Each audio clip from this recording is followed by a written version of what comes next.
Welcome back guys! Dito, so nakikita nyo, maghuhugas at maglilinis tayo ng bahay ngayon dahil ang bahay natin ay sobrang madumi na. So, dahil sa sobrang busy namin, kami lang talaga ang, yung asawa ko at ako, ang nag-aasikaso talaga sa pag-order ng mga cement, kahoy, magde-delete kaya tapos plus, nag-aaral si Liam. So, kailangan yung switch namin kung sino sa amin ang magbabantay kay Liam, sinong maghatid kay Liam to school. So, ngayon, ako lang po dito sa bahay ngayon. Kasi si Daddy, nandun sa lupa namin, nagbabantay sa mga materials. Alam mo, dito sa Pilipinas, kapag mag-figure ka, talaga, sobrang hirap kasi minsan lang talaga yung mga taong on time. Yung bang nagpa-promise na i-deliver yung products pero hindi tinutupad. Alam nyo, last time, di ba, i-add on ko na lang itong bedding at ang deliver na kahoy. Ano kani sana? Delivery sana namin last Saturday ng cement at hollow block. Kasi yun po ang namin, binigay sa hardware na ipabadeliver namin Saturday at 3 p.m. Kasi may delivery din ako ng kahoy at that time para maisa na po. And tapos, nagdala rin ako ng mga tao na maghahakot ng mga materialis papunta sa lupa namin kasi yung sasakyan po, hindi pa po makapunta talaga sa lupa talaga namin. So, kailangan hakutin. So, ngayon na nga, anong nangyari, hindi na-deliver yung cement. Hindi na-deliver yung cement and that time. So, before that, nung Saturday at 2:30 p.m., nagpunta na po yung asawa ko sa hardware kasi nag-wonder siya kung i-deliver ba yung namin, yung hollow block at ang cement. Sabi naman ng hardware na daw, if gusto mo na mong i-deliver ngayon, sabi ng asawa ko, oo, kasi sabi ko, nag-appointment na kami na ngayon, ipapadeliver namin at 3 p.m. Sabado. And then, nag-add on din siya bumili rin siya ng pipes para sa tubig para maisama na po sa karga. Ganon. Ayun na nga, nag-oo sila na i-deliver. Alam niyo nangyari, naghintay kami ng malapit na po mag-alas 5 ng hapon hanggang wala pa rin delivery sa sand and cement namin. So, pinuntahan ko po yung hardware. Pagdating ko doon sa hardware, close na po sila. Yung nakikita ko na lang po, mga workers na lang po dyan, sabi ko, tinanong ko, bakit walang delivery? Sabi ko, saan na po yung delivery na pinapromise nyo? Sabi nila, parang naman hindi natin masisisi yung yung delivery guy kasi siya, ang talagang susundin nila, ang talagang nag-advise or nag-manage, di ba? So, magdating ko doon, sabi ko, palpak na naman, kasi pumalpak na sila nung una pa, na may binili kami. Pinapakat namin sana yung pipes para sa fence. Tapos, deliver nilang hindi cut. Tapos, sabi nila, makakat sila, pwede naman daw i-cut nila. Ika-cut daw nila. Kaya, bumili na ako doon kasi pwede daw. Tapos, nag-lie sila that time. Nagsisinungaling din sila that time na wala daw silang pang-cut. So, kaya binigyan namin ng chance. Sabi ko sa asawa ko, ayaw ko na nang bumili sa store na yan kasi grabe yung pagsisinungaling. So, this time, yung sand at hollow block naman, hindi na-deliver. Tapos, kasi, hindi naman ibig sabihin na kailangan namin in, in, in rushing time.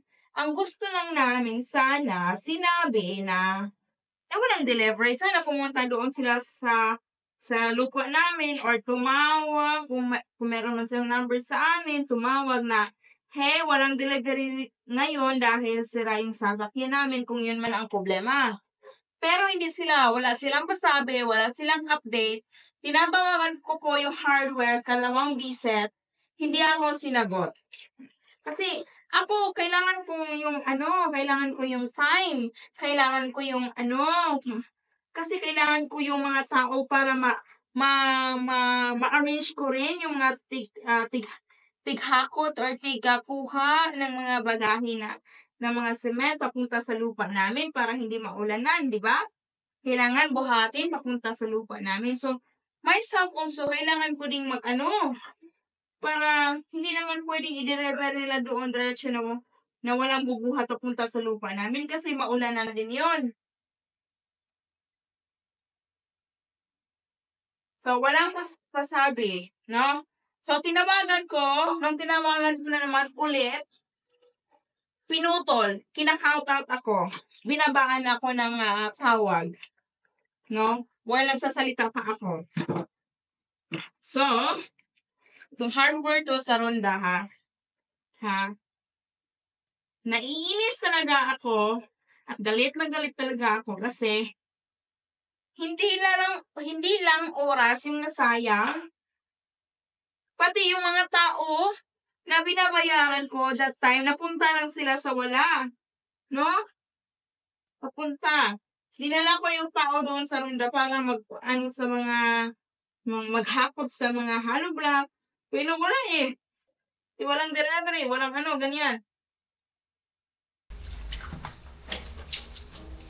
Tapos, okay. So, sabi ng asawa ko, puntahan ko siya kasi Sunday kasi close. So, Sunday, close sila, pero open sila Monday. So, anong nangyari? Pumunta yung asawa ko doon sa hardware last Monday kasi sabihin sa pag-deliver. Ang nangyari na naman last Monday, nagpunta siya sa hardware sa Ronda. Ang sinungaling na naman, nasabi, hindi daw sila makapag-deliver last Saturday dahil nga daw sa maulan daw.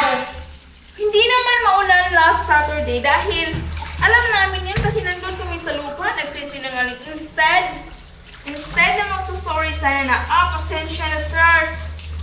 Sira kasi yung sasakyan namin at hindi namin, pasensya na kung hindi namin. Sana ganon, professional ba? Dapat naging professional, hindi yung nagtitinda ka tapos ganunin mo yung customer mo. Yung oras ng customer,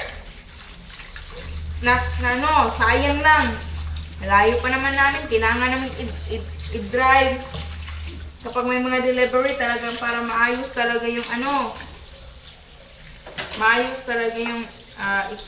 mga delivery.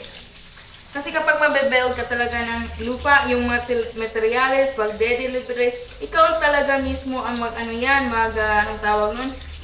mag-a-assess para iwas palpak, no?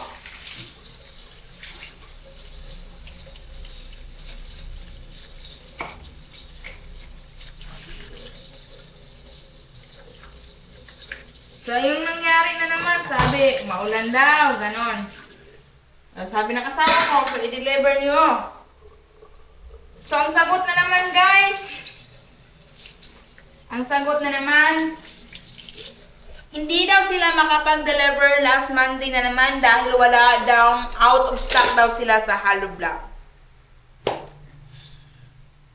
Ito problema, ha? Out of stock sa hollow block. Ito problema. Kasi, nag-order kami, tinanong namin kung meron din silang stock, na nag-order kami ng 400 hollow block, nag-ask kami kung meron ba kayong stock. Kasi aware kami na sometimes, kailangan mo ng pre-order, kaya nag-ask kami. Sabi daw, meron naman daw silang stocks. So, bakit last Monday na naman? Sabi, wala na daw silang stock. So, meaning yung ino-order namin sa inyo, binigay nyo pala sa iba. a good business talaga yon, ha? Sabi, wala na daw stock. Sabi ng asawa ko, bakit wala? Last, nung nag-order kami, nakita pa namin yung hollow block. Sabi niyo pa, oh, merong stock. Bakit ngayon wala ng stock? Ha? And, dami pagsisinungaling. Daming sinayang na oras talaga tong hardware na to. Ha? Kaya,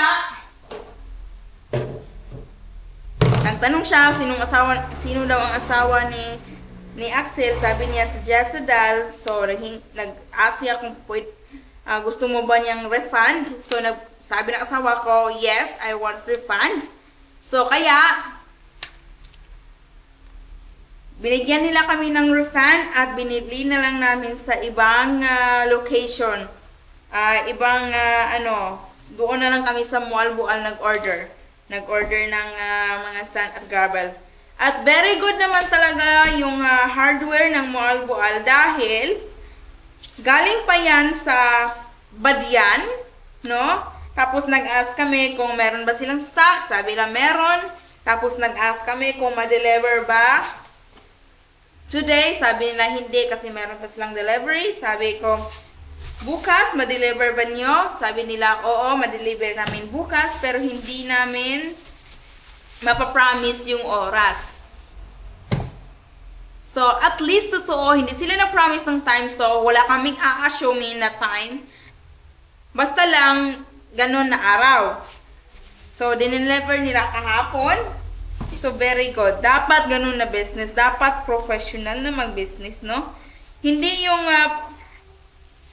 hindi lang naman pera ang nawawala dyan.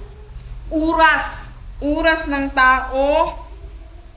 Kasi kailangan din namin i-appointment, kailangan naming buhatin yung mga hollow block papunta sa lupa namin, kailangan naming maghanap ng tao para matingin kung hindi ba sila busy in that araw, kailangan naming i-appointment yung mga carpenter namin kung kailan magsimula para matingin talaga na ready na yung materials para kapag magsisimula na yung carpentero naman or carpenters, hindi na kailangan sila pa magbuhat para diretso na lang para mabilisan.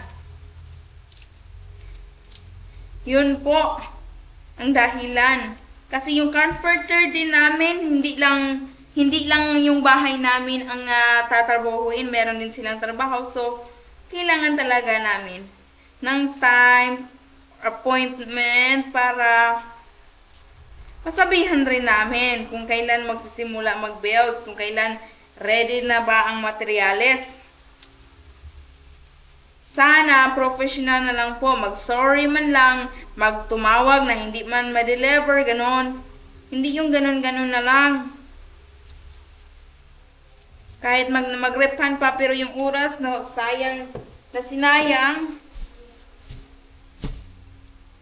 hindi na yun mababayaran pa.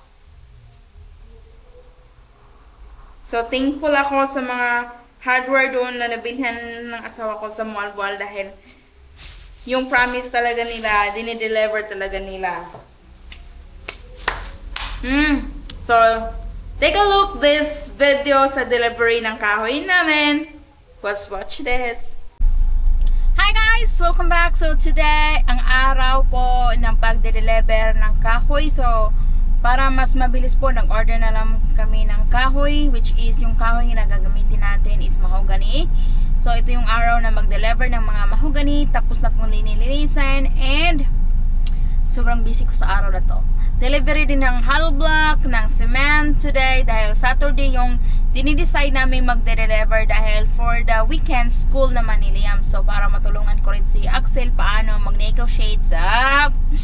But anyway, so today, si Liam nasa playground, pinabantayan ko sa kapatid ko and together sa mga kapatid ko, kaya dinala ko sila dahil ang mga materials po kailangan po siyang dadalhin sa bahay. So yung kalsada po hindi po siya hindi pa siya ganong naayos dahil nga sa sobrang busy namin. So mano-mano na lang po.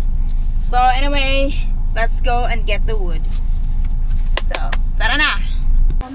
So, nandito na po yung kahoy guys. Nakarga na siya sobrang taas. Nakarga na siya sa sakyanan pagdating ko dito. So, nandito pala tayo sa Lino's Hardware dito sa Malbal. Kung kailangan nyo mag-order ng mga kahoy, mahogany, kung gaano man yan kataas, dito lang kayo mag-order ha. Advertising. Kay Ate Nini, ayan. So, bibili rin kami ng dambak. Yun ang gagamitin para sa ano, in Bisaya, latay-latayan gos. I don't know, but hagdanan, gawing hagdanan. But anyway, damba. So, meron din silang furniture dito. Kung gusto nyo pumili ng mga furniture, lahat meron dito. Kung magpagawa kayo ng cabinet, nandito lahat. O, diba? Nandiyan. So, mas maganda yung mahogany dito kasi matagal siyang masira. Magkano yan, te? 2,000. So, 2,000 yung damba. So, 100 pieces. Medyo mahal yung mahogany compare sa lubi or coconut. Pero, mas maganda yung mahogany compare sa coconut. No? Sa presyo, mas mura din yung coconut compare sa mahogany. Okay. Ha? Okay ra, sige. Tubig palo lang, imuhan ni siya. Na, sino yung mag-guide? Me. Okay. My car at the... Sige po. Dong! Topper! Dong, Topper! Mag-guide ka nila. Silay mo, guide. Silay mo, kuhanin mo. Ya. Kuhanin mo, inig na ha. Kuhanin mo, huwag na. Kuhanin yan, sabay-sabay tayo. Importante lang, matulungan ka. Siya po mo. Yes, Kwan. Hello! Kuyo mo. Okay. Asa man imong car? Nasa hardware. Hardware store. Nadiya tubig mo. Okay. Yeah, okay. Okay guys, on the way na tayo sa lupa natin.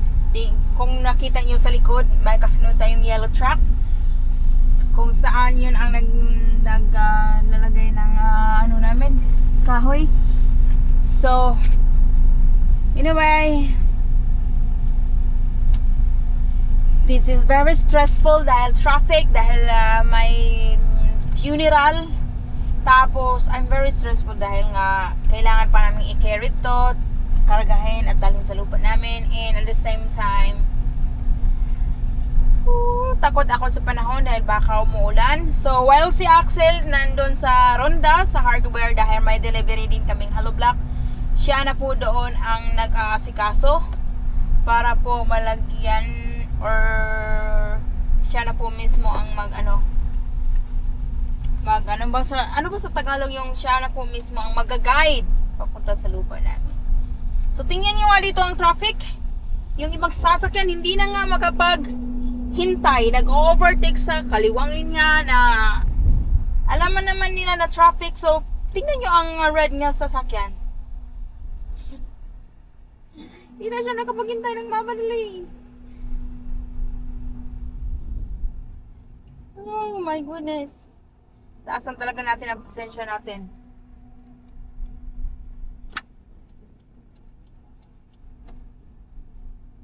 Hindi na tayo overtake. Follow na lang tayo dito kasi hirap pumasok sa gitna. Malapit naman yung sementere. Nandun naman yung sementere. Maiiwas na yung traffic. Kasi alam nyo, kapag traffic, ayaw talagang yung mga tao, ayaw talagang papasokin ka sa linya kung ikaw may magkamali. Kaya tiis lang tayo dito. Makarating din tayo sa ating pagkakaroon. Sobrang taas pala yung kahoy. Pakita ko sa inyo mamaya. Anyway, si Liam nandun sa playground. Ating kapatid ko, nilagay ko sa kanila yung unlimited. Saka si Cyrus, sinama ko na rin. So, let's go guys. See you at the land. Dito na yung kahoy. You sure that is all the boat we need? There's 2 missing and I ordered 20 pieces of 20 pesos of coconut to use for, it's like using for leather. It's like 100 pesos each. Oh yeah, they make some ladders out of that coconut wood. Yeah, it's like the leftovers. You know. Yeah. Just cheap wood. Yeah. Yeah. Look at this. Clean. Nitite. So, They bought 2 bikes. No. no, Oh, that's the neighbor. clean already. Yeah. And we need to treat it now somehow. Yeah. So, I bought tarp also. That's not really straight, but I guess straight enough. They will straight it for the when they're working for a car. Okay. That's why when we leave it there, we need to cover it. Because when the rain and the sun, that's the cost for the. Nothing bad. Araya, Ano na? Okay. direra anak pana. Kaya kuto na ran. Delivery? Not yet? No. I mean, they're supposed to be delivered at 3 today, right? Yeah. They weren't even filling the car when I came down there. Ah. So they will come, but it will be later.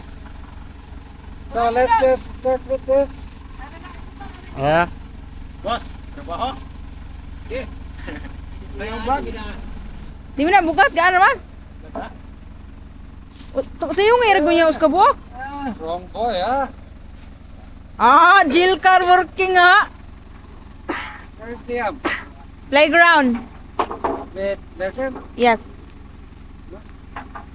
Are you leaving that soon? Huh? I put unlimited. You just left them there? Yeah. You're happy? I feed them first McDo and playground. Yeah, I should be happy. So this only 1 week. 1 week and arrive cleaning and so on. You explain to them that we bring the wood above, huh? Because you can't Yeah. seal in his house there. No. We bring it above. Yeah, just explain. We have one more delivery for the wood. Cause the missing 2 woods, the missing. So they will deliver maybe afternoon or maybe Monday. Okay. I'm guessing it's gonna be Monday then. Yeah. I told them okay Monday then. Or if you can maybe Because I will be here on Monday again. I guess you said that they are going home on Monday. Tuesday. They stay until Tuesday. Yeah. I told them to do digging also. I give them the fixed price. So while they're staying, they will not waste time just sitting there doing something. Yeah. Digging and get it as big as possible. Eh? Yeah. I said no need to dig so much because it's very rocky and that's only we don't need that much kind of toilet. Just remember to tell the man there so he knows that the goods are going, everything is going up to the land. Yeah. I will tell her.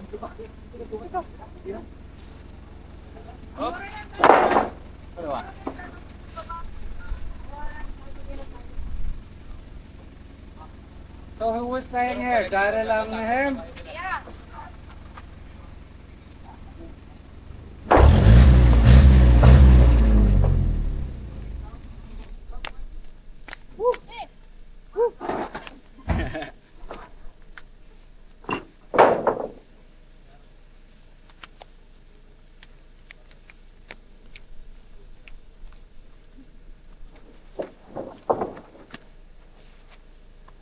Ariete.